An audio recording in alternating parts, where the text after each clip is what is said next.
Hello everyone. Want your Google Sheets to highlight important data automatically? In this video, I'll show you how to use conditional formatting. Start by opening your Google Sheet with the data you want to format.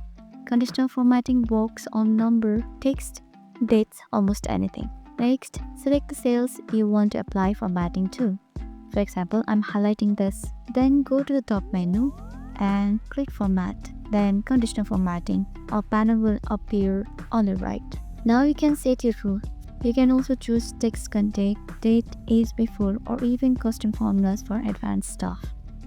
Once you have set the rules and picked your color, just click on Google Sheet where automatically highlights everything that match.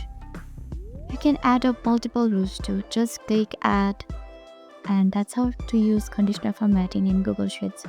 If you found this helpful, hit like, subscribe for more smart sheet tips, and let me know if you want tip type on advanced rules.